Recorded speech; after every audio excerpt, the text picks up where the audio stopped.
Hi guys, it's Illyria. I'm going to talk to you today about herbs and their correspondences. So if you want to use herbs in a spell, I'm going to do some basic ones that everyone has in their house, and then a couple of them that you might not have but are easily accessible. So I'm going to get right into it. If you are doing a spell and you want to do something for money, luck, healing, something along that line, like anything at all really, there's an herb for it that can kind of intensify what you want to do.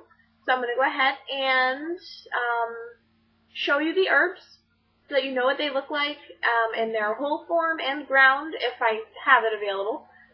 Some of them are dried, some of them are fresh, some of them are available in a multitude of ways. So, the first one on the list is Allspice. Most people have this in their house. When you get it at the store, it looks like a tiny little dried out berry. So it's very small.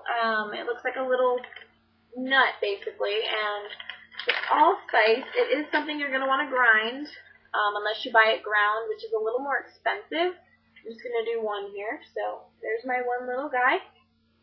Drop it into my mortar and pestle. Grind it up real quick. This is just one, it won't take very long. And there we go. We have a nice, fine allspice powder. Now, allspice is good for money, luck, and healing. And the reasons behind that are the oils that are held within it are very, very powerful, and it's a very fragrant spice. So, the next one I'm going to show you guys is basil. This is dried basil from my garden. It was, at one point or another, fresh. I've dried it out. And these are the leaves, dried up, shriveled up, ready to go. You can grind this up. I do have basil ground. It is a very fine green powder once it's dried. However, you can just use the whole thing, kind of like you would a bay leaf. And basil is good for love, exorcism, wealth, flying, and protection. So I keep a lot of basil in the house. Obviously, I'm growing it in my garden, so protection is a big deal. Close up the allspice here. I don't want to spill all these little beads all over the house. The next one I have is bay leaves. Bay leaves are a very fragrant leaf. I think that bay and clove might come from the same plant. I'm not sure. I'm probably wrong. I'm just kind of pulling that out of my butt. But bay leaves are literally that. They're a very fragrant, sort of peppery smelling leaf. They're commonly dried. I wouldn't grind this very much because the leaf itself, it's really good for adding flavor to any type of cooking that you do, but it's also really good for protection, psychic powers, to amp up your psychic powers, for healing, purification, and strength. I wouldn't grind these, I just use the whole leaf, because the more the merrier. So I'm going to stick those back in my handy dandy pouch here. The next one I have is cinnamon. Cinnamon is a very common household spice. It's in most houses. Mainly if they're in its ground up form. This is just ground cinnamon, no cinnamon sugar or anything like that. Most of the cinnamon that you guys see on the shelf is not actual cinnamon, because actual cinnamon is harder to come by. It's a little bit more firm. So if you ever see two types of cinnamon that look exactly the same, one's more expensive and one's not, most likely the more expensive one, if they're by the same brand, is the actual cinnamon. So yeah. When ground up, cinnamon is a very fine powder, almost like flour. And it's very, very fine. If you guys can see, whoops, I just dropped that on my carpet. My fingers are kind of covered in cinnamony residue, which is kind of fruity tasting by itself without sugar. Most people eat it with sugar or in applesauce or something like that. In its whole form, it is tree bark. And if I can get this baggie open, it curls itself up, and there you go. That is cinnamon. This is a very thick piece of cinnamon. This one is actually canela, which is not actual cinnamon, but it's close. They're in the same family, it's just these trees are a little bit cheaper and easier to harvest. Again, cinnamon in its whole form should be ground if you're going to cook with it. Otherwise, it's really good for putting in hot chocolate and good like that. I didn't tell you what it was good for. Cinnamon is good for, cinnamon is good for spirituality, success, healing, power, psychic powers, lust, love, and protection. So I'm really big on protection herbs.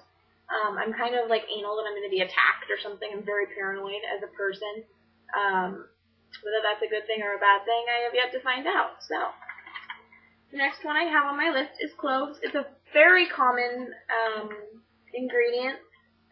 It's sort of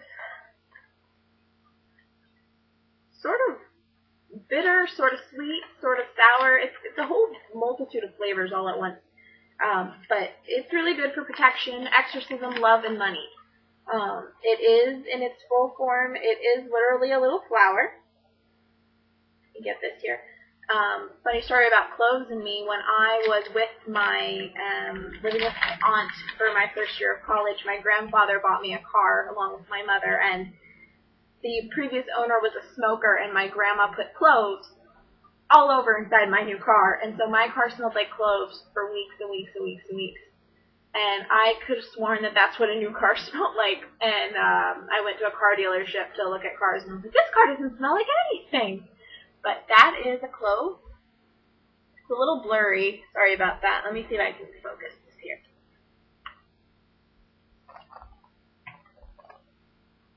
Let's try that. That's a little better. But it's a little tiny little flower. And this is another one that you need your mortar and pestle for. Ground up.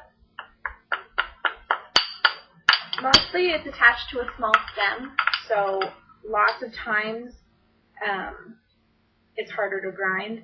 Now it's a very oily herb. If you can see here, that little black area is the oil from the clove. Very strong smelling.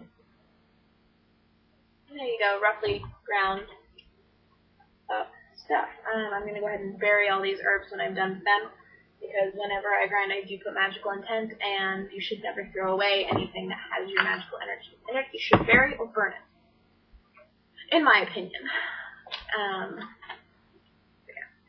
Yeah, and that is, again, good for protection, exorcism, love, and money. The next one I have is a very common one around your house. It is garlic.